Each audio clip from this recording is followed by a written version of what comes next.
just don't give up. It does get really, really hard day to day. Some days, even still now, I feel like giving up sometimes. People think, oh, you get a business, you just get rich. I mean, yeah, the money does come, but it comes with a price. Mm-hmm. Mentally, physically, I know, stress-wise. But I just tell people if they really believe in it, just vision that end goal and just don't give up.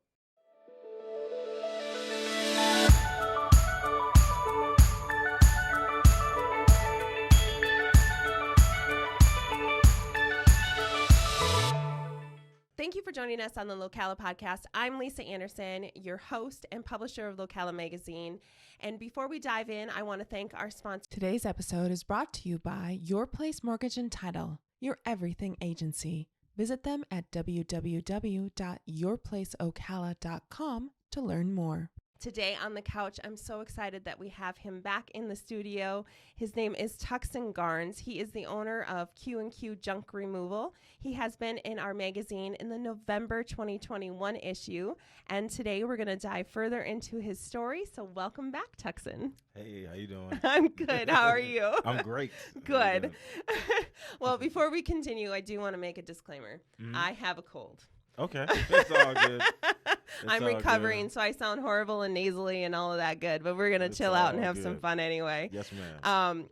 There's also another thing that I think people would find really interesting. The last time you were in, we did the interview, right? Yeah. So actually you were on your way to the interview with the writer, which was our editor, Jody Anderson. Yes.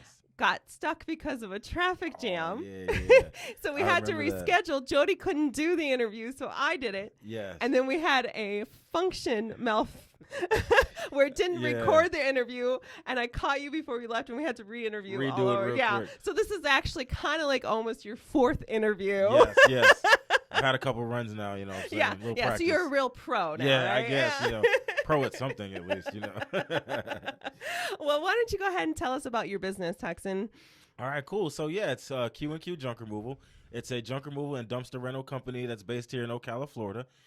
So we take away trash and junk from single items, such as couches, if you're replacing your couches, or if you're getting a new stove or refrigerator, all the way up to like hoarder houses. Unfortunately, people pass away, or if they're moving, having an estate sale and nothing actually sells. We send crew and labor with equipment. We'll go in, we'll clean out the entire house, do all the labor for you and get it all gone. And for our dumpster rentals, that's more for the people, the do-it-yourselfers doing like a remodeling project or something of that nature. We'll drop off a 15 or 20-yard container. You fill it up, and then we'll take it away. Yeah, perfect. Everybody's going to think I have an obsession with junk people because and clean people because we had Blake Spires from Brilliant Bins on here not too long ago. So yeah, I like that. That's a great business. Yeah. I like that. It takes your business and goes one little step further, cleaning up. Them. Yeah. I never would have thought to clean the trash. Like, that's a great business. Yeah, isn't that cool? And he's a good guy. I like him. Yeah, he is a good guy. Yeah, it works out well. I know that you actually found a passion for this that you weren't really quite expecting, and you actually mentioned it on social media here just the other day, even possibly today if I remember looking, but you were talking about that you realized that it actually meant something, that you were making a difference. So can you tell us a little bit about that journey for yourself? Yeah, I feel, now I feel like I'm making, there's quite a bit of differences that I'm making. I feel like one of the biggest day-to-day differences, I feel like, just helping out normal people. A lot of my customers being older, or a lot of customers are like for example, people that die, and then I'll have a client that's in Pennsylvania. They have no idea what's going on down there. You have a lot of businesses that might not be the most fairest to a person that's, out of town. And sometimes they're just worried, and, I go above and beyond to help them find cleaners, my services of junk removal people, going above and beyond, helping, just helping in any way that I can, making them feel better, being nice to them, Yeah. That's the day-to-day difference I like to make, and that my company does make, and I do feel good. So it's not just the money, No. I love money though. Yeah. Well, who doesn't? Yeah. But no, I mean, I think that's a very valid point, and I was very struck when you posted about that because, people don't realize how difficult every little thing can be when you lose somebody or when you're having to make that transition Very from stressful. you know, especially if they're out of state and they're having to do this for their parents, you know. Even evictions. Like I've had I've had people get evicted. I said women because the last one and this is kind of sad. It was a lady who, with 3 kids who got evicted. And I went above and beyond just to make sure that they can get some of their, you know, stuff back and led them in the right directions, you know, because usually in that type of case, you have the landlord who's in a tough spot, you know, the tenant's in a tough spot. And I just try to do what I can. So this particular lady, I was able to set her up with a homeless shelter, call the right people, just 'cause I knew a lady that worked at one. Yeah. You know, and it wasn't maybe the most help, but it was the first step, you know, to try to get her, you know, on the right path. And it wasn't nothing bad or anything, you know, it's just really hard right now. It's just life. You know? Yeah, definitely. So I know from your first article and some of the pre-questionnaire things that we did here that you weren't always planning on being a junk removal man, but you were always planning on owning your business. Yeah. You grew up in the Bronx. Yes. I always thought I would be a businessman. You know what I mean? I always liked the suits and the suitcases. Wall Street not being, you know, super far. We'd go to Manhattan. My mom was in a union, and so we'd go to Manhattan quite a bit when they had their meetings, and I'd see like the businessmen on the train and, you know, the nice cars and the Wall Street Bull, and like, dang, I got to do that one day. But you're right. I never thought it would be trash. I never thought. Who would have thought, right? Yeah. I never would have thought. So what was that journey? I mean, like, how did you start in the trash business? I have a real big passion for cars. I've always had like some type of project car. So years back, I had a truck and trailer that, because, you know, with having a race car, 9 times out of 10, it's broke down. So I had a truck and trailer, and I'm not a lawn guy. I'm not good at painting or anything. But I did see a need, and I started trying to move people. And, you know, that was cool and all, but then I started seeing more of a need. People were like, you know, I moved this, you know, I got this, or I'm moving, but I can't get rid of any of this trash. Doesn't pick it up. I don't know what to do. I drive like a Camry, you know what I'm saying? Yeah. So I was like, cool, we'll throw it on the trailer. And it just started to snowball because moving was actually really hard. You know, you got to deal with, you might be careful, but, you know, somebody else might not be as careful, and, you know, accidents happen. So I just wanted to progress more into the junk removal side, and it was just easier to help people. And at that moment, it really wasn't that many people doing it, you know, so it just grew from there. Yeah. Now it seems there's a lot, but not always the junk removal part. It's mostly the dumpsters. That both, yeah. There's, because now you got businesses selling to businesses. So you have a lot of the dumpster manufacturers, like they'll have like these package deals, and they'll like, you know, you can get a trailer with like 5 dumpsters for like $25,000. So, you know, the barriers to entry are a little bit lower than they like used to be. You know, they're selling to those kind of people. So they just sometimes, you know, without maybe even doing like market research, they jump on in. So yeah, there's definitely been a lot. Yeah. But on junk removal too. But that's why we try to separate ourselves and go above and beyond and be nice to people. Yeah, exactly. Absolutely. Yes, ma'am. And I know dealing with you now, you'll probably get mad at me if this isn't the case for everybody. But when I've needed quotes and being like, okay, is this something that you handle? You're just like, send me pictures, and you're able to quote me that way. Yeah. Do you do that with all your customers? Yeah, I make it super easy. So one of the main numbers that I post is a textable number, and they can just simply text pictures, because, you know, people can tell us all day, yo, I have this, and this, but you know, sometimes, you know, things get left out, or to you it may not seem so big, or it might seem bigger than it really is. You know, you might think, this is a huge desk. It's heavy. But to us, it's like, all right, we'll get this in and out in 5 minutes. So pictures are just the easiest way that I can give you a fair quote, a good ballpark figure that's fair to both of us, the customer and, you know, us. And it's super easy, you know, just text it over, and everybody's texting anyway. So that's very true. Yeah, it is. Yeah, you have to almost have that as part of your you have service. Yeah. Because back in the day, you know, you used to have to drive and do estimates and things like that, but that's just not feasible anymore. No. Right? Yeah. No. So, how did you kind of get from the Bronx to Florida? My mom. So I graduated. I was actually in college. I graduated high school. I was in college, and my grandmother died. So the house we had in New York, we sold it, and my mom wanted to come to Florida, change her life. She needed a different lifestyle. So, shoot, back then, you know, you said Florida, I'm thinking palm trees, South Beach, drop top Lambos. You know, I was like, heck yeah, I'll go down there. You know what I'm saying? So I didn't even think twice. And she picked Locala. She picked, you know what? I must admit, though, she picked Gainesville first. Okay. And then, you know what? That wasn't even bad because it was in 06 when Tim Tebow was winning. And I'll never forget the Florida game, the first month I was here that February, and they had just won, and everybody was throwing parties in the street, and I was just like, man, this is amazing. This is Florida. Like, I should have been here, you know?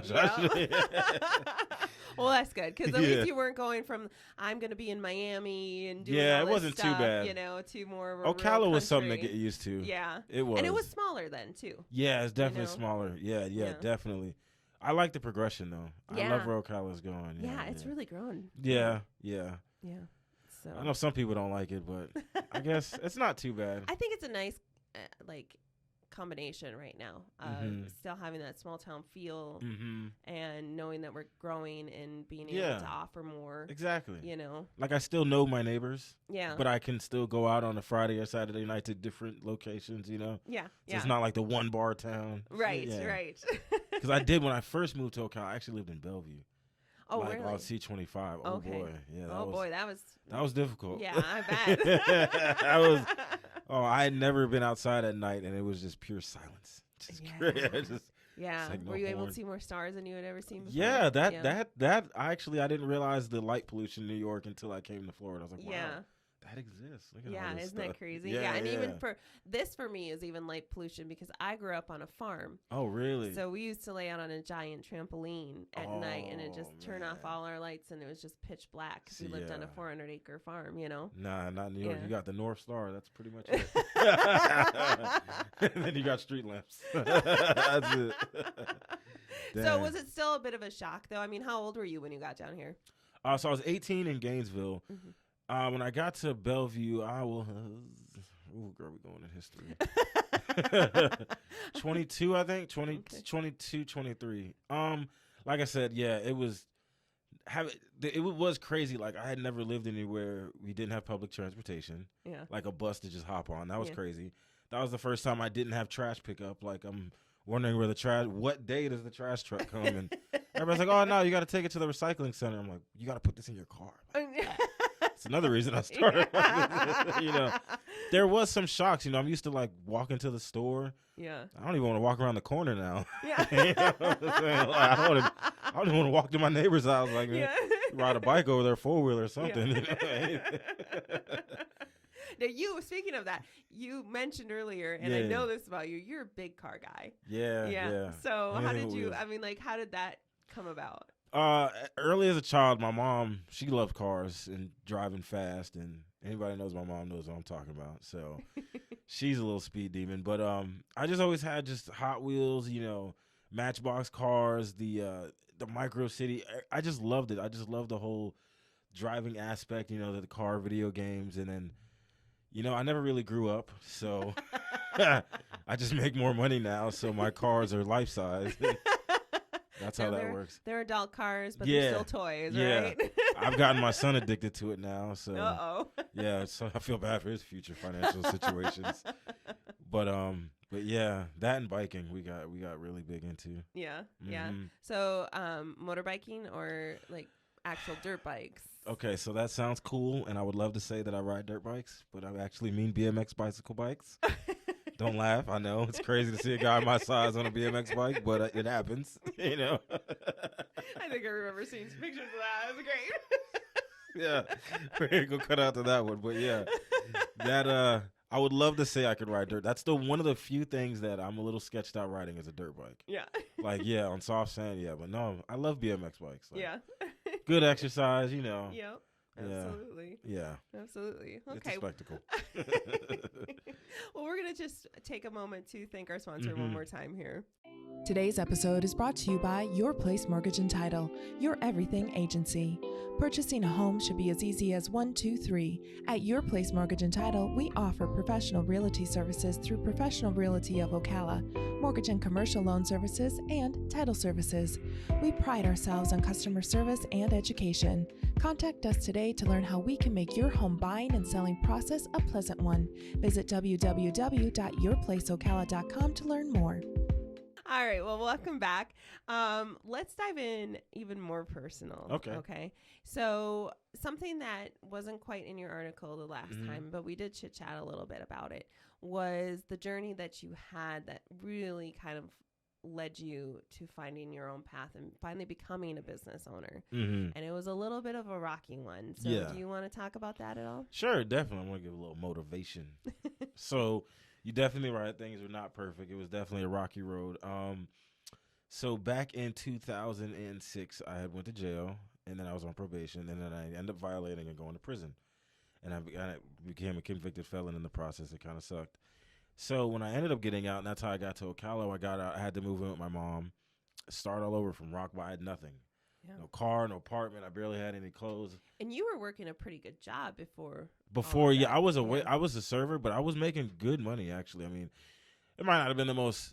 I was working at Waffle House, and people think, that sucks. But I mean, back then, for the money I was making, I was doing decent. Yeah. So, but I had got in trouble, and when I got out, it was really, really just a life shock. Like I said, I had zero.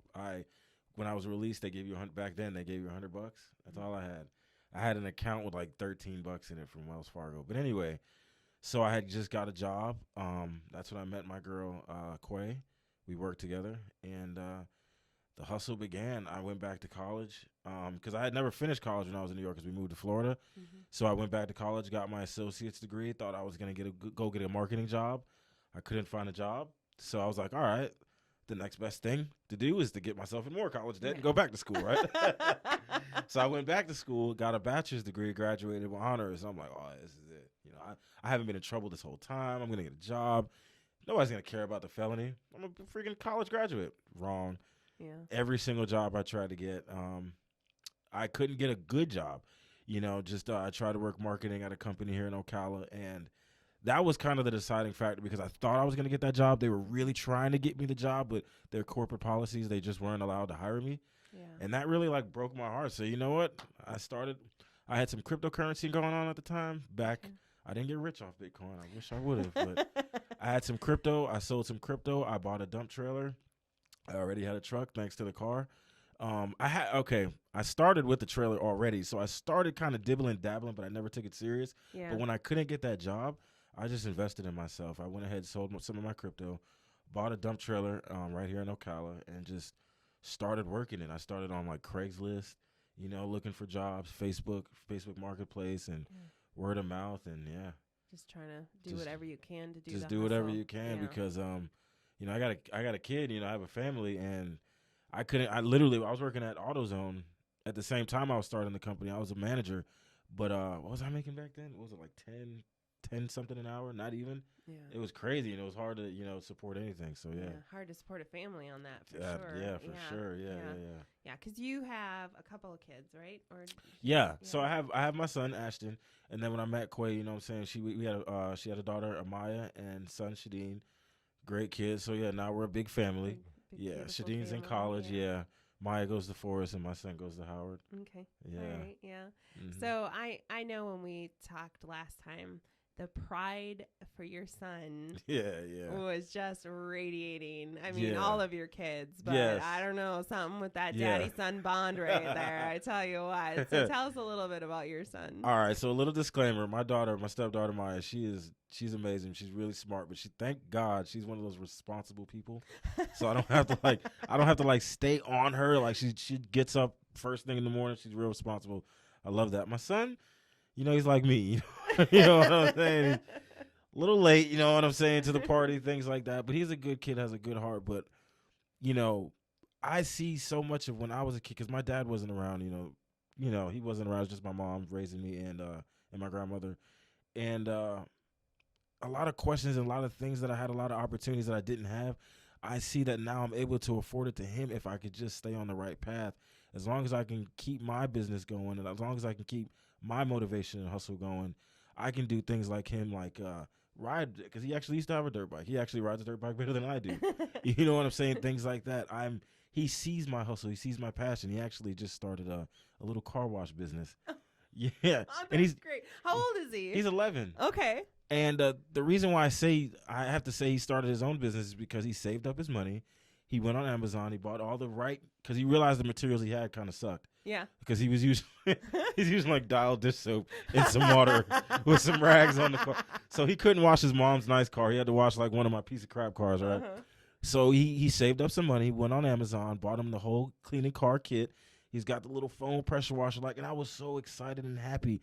And I realized that he watches me, in my business, I can't go splurge. I reinvest. He's seen me grow, get the dumpsters, the truck, and he's doing the exact same thing. And just, watching him watch me and translate it into a positive, especially when he goes to school and, normal kids, they do fight and they do crazy things. But for him to not be influenced by that and to want to do what I'm doing, from the biking to the cars to the business running, I have to, that's a huge motivation for me. I gotta absolutely keep going and stuff, especially when you know that you had to turn your life around to get here.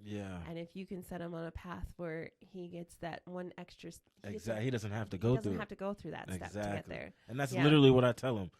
Like this, every day I drop him off to school, and I have to give him a little pep talk, because that's kind of what I needed too, growing up. Like my daughter, I can tell her something and she will stick with it. Like, what I mean? Like, hey, you got to do this. She'll be like, all right, I got to do this. Boom, boom, boom. She'll do it. My son, I got to give him a pep talk every day, but I don't, that helps me too. I'm talking to kind of both of us. You know what I mean? Like, just so kind of keep it on the straight and narrow.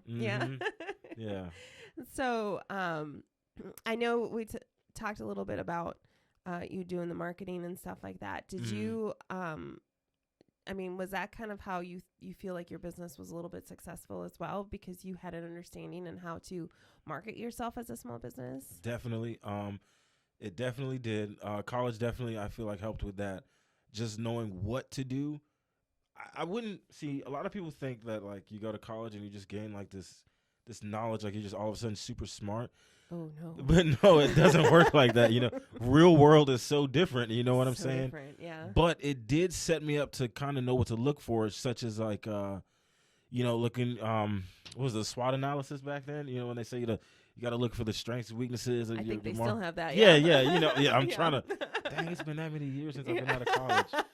This is scary. But just things like that people don't do. Like I literally just got a call yesterday because I started making some YouTube videos and I put my number and stuff on it. Somebody actually reached out to me asking me how to start a business, and he's like, yeah, what kind of truck should I get? Should I get an F-350 with the trailer? And I'm like, bro, you're about to spend like $100,000 and get yourself in a major debt. You have to do your research, your market research. Who's your competitors? How much are they charging?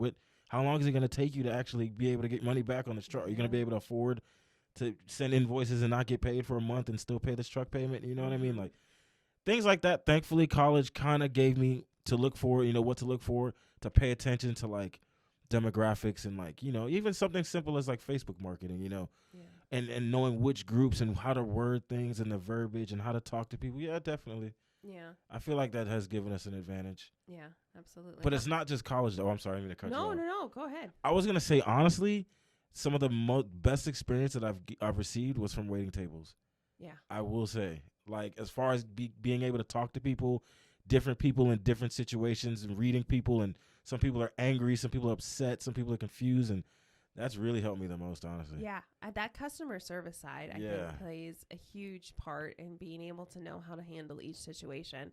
And you're right. There's nothing better than that than sitting there serving somebody their dinner on all different levels, you know? Yeah. Mm-hmm. I was a terrible server. Really? Oh gosh, yes. I had no memory. Memory. Like I was really good when I worked for this resort, and I was only there in 2 days a week, and it was and I would stay overnight. It was like several hours away from where I lived. Okay. And so, but they would have the same menu every week. So I didn't have to memorize. I didn't have to, there wasn't 20 different things, and you were working with the same pairing people. Wines and stuff. Cause they were there for the whole week or more. So you had the same people coming in. So that made it easier. Then I was good. But let me tell you, when I worked for, I want to say it was something like Country Kitchen, which I guess would be like a Perkins or something like that. That I was terrible. And I'd always have one table where I made all of my mistakes on. Like everything was going to go wrong with that one table. Yeah, it was just bad. Don't even tip me. Don't even. I understand. Let me pay for your yeah, dinner. I'll go ahead and get the manager. That's cool. I'll get it. So were you good or were you bad? I would like to say that I was, and I'm not trying to be cocky, I feel like I was an excellent server. I could see that. I totally could. But I had a bad memory were too, though. Charmer, though, I bet. See, that's the thing. Yeah. I could get away with coming back to the table twice and being like, so what did you say? You wanted on that salad again? What the heck? And I make a little joke with it, you know what I'm saying? But I felt like I was good. I had my days, you know, where I had ADD. I'd be like, oh, crap, I got a table on. You know? I've definitely had those days. You know what I'm saying? But nah, I felt because I connected with people, and I still have people that I'm friends with that I've waited on them. Yeah. Yeah, it's crazy. So I like to think that I was decent. But I think you're right, though. I think that kind of service-oriented, it really does help shape the way you handle people. And especially when you're I think everybody should actually have to work some sort of service job like that, because I think you gain a higher respect for the people that are serving you as well as the higher respect for the people that you're serving. Exactly. You know, it's flipping. I totally that believe that. Yes. Yeah. Some people just don't understand. Like, they're like, oh, that job's so easy. All you got to do is this, that, this. And it probably would be easy if it was just a one-on-one experience. But when it's you with like 5, 6, 7, 8 tables, and people really don't think about all the different aspects of having to juggle, multitask, be nice, still get the money, keep up. I feel like that really teaches you a lot about running. Yeah. Yeah. Especially, I think, when you're running your own business, because you're definitely multitasking, running around. It's not just you going up and having a one-on-one conversation with a potential client or taking care of them. It's you doing your taxes, especially in the beginning, like you said, because you don't have the money to invest. Not so yet. You are the business. You're everybody. You know, you're everybody. You're everybody. Yes. You have been in business for what now? 4 years? Almost 4 years. Damn, I'm coming up on 4. Yeah, it's coming up real quick. Yeah. So do you feel like you're doing more or less than when you first started? Like, do you feel you're still the business, or do you feel like you're a little bit more, like if you went down sick, do you feel like it would still run okay? I'm finally getting to the point where it would survive probably if I got sick. Mm-hmm. But I'm still very involved to the point where it wouldn't be a pretty picture if I got sick. Like, it might still be there. Sick. Yeah, I can't get sick. No breaking legs. None of that. It's been a long process. I'm finally getting to the point where I don't physically have to be there every day on job sites. Yeah, which is great. But that's been replaced with now I'm HR. I didn't realize HR was such a huge thing in a company. Huge thing, isn't it? I'm having to keep relationships with employees, and so I feel like it might, at least now, the duties that I did get rid of, I just totally replaced them. So I've just progressed a little bit. Still working the same, but I've progressed. Well, Tuckson, I have one last question for you. Yes, ma'am. And you can answer it or not. Okay. But is there anything that you would like us to know that I didn't ask you? Yes, I would like $1 million. Just bring it on in. Come on in. No, I'm just kidding. Anybody want to leave them something in their will? I just, a little piece of advice. I just realized what you said. Please, any viewers. But just a little piece of advice, especially, I mean, I guess people hear it, but just don't give up. It does get really, really hard day to day. Some days, even still now, I feel like giving up sometimes. People think, oh, you get a business, you just get rich. I mean, the money does come, but it comes with a price. Mm-hmm. Mentally, physically, I know, stress-wise. But I just tell people, if they really believe in it, just vision that end goal and just don't give up. Yeah. That'll be it, yeah. Perfect. Yes, ma'am. Well, thank you so much for being a part of the podcast. I really am so glad you came back in. We got a chance to go deeper into the story without having to redo it, right? Yeah. We talked to our production over there. We got this all recorded, right? It's not going to drop. This is my Batman voice. All right. Well, perfect. Well, once again, everybody, I am Lisa Anderson, the host and publisher of Locala Magazine. And we want to thank our sponsor one more time, Your Place Insurance, Title, and Mortgage. You can visit them at www.yourplaceocala.com. We will also link to Tuckson's business in the description as well, so you can go check that out if you would like. And if you want to see his story or any other of our other stories, you can visit us at www.localamag.com. And once again, thank you so much for joining us, where we focus on connections through stories. Hey, we hope you enjoyed today's podcast video. Don't forget to subscribe and hit that notification bell. And while you're here, why don't you go ahead and check out some of these cool videos.